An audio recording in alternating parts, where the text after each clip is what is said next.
សម្លឹងមើលមេឃនឹងឃើញយុគមួយចម្លែងប្រែកពេកហួរនឹងហាស្ដី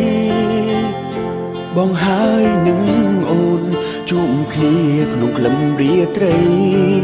បេះដូងចាប់ផ្ដើមយល់ន័យចង់បានរូបថ្លៃមករួមអរ៉ាអារម្មណ៍ស្រមៃคล้ายជាការពិនភ្លើងស្នេហ៍ដុតរលួងចិត្តឲ្យបងមានស្ដីហ៊ានថាស្នាមសើចញញឹមលាយឡំនឹងគ្រឿងសូរ៉ា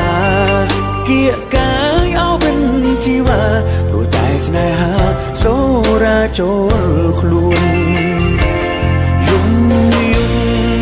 ទន្ទាបកាន់តែអង្រួន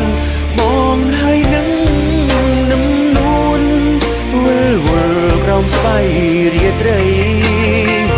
វងវែងវងវួនទាំងបងហើយនឹងស្រីមិនដឹងថាខ្លួនធ្វើស្អី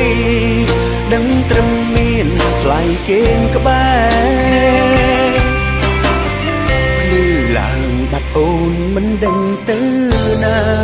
បេះដូងចាប់ដើមឯកាជីវ៉ាត្រូវព្រាត់ពីកាយត្រឹមមួយរា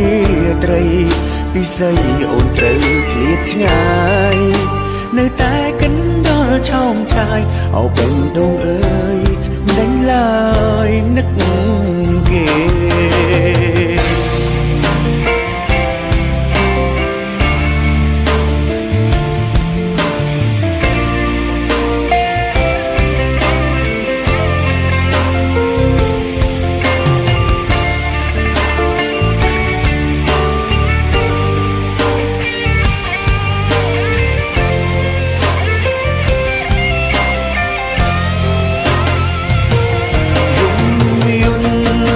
ទន្ទាបកាន់តែអង្រួន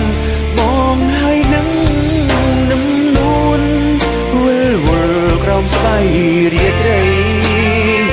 វងវែងវងវួនទាំងបងហើយនឹងស្រីមិនដឹងថាខ្លួនធ្វើស្អីដឹងត្រឹមមានថ្លៃគេងក្បែរ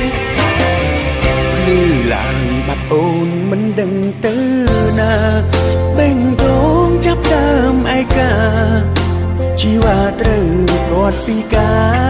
យត្រឹមមួយរាត្រីពិសីអូនត្រូវឃ្លាតឆ្ងាយនៅតែកិនដល់ឆោមឆាយអោបេះដូងអើយមិនឡើយនឹក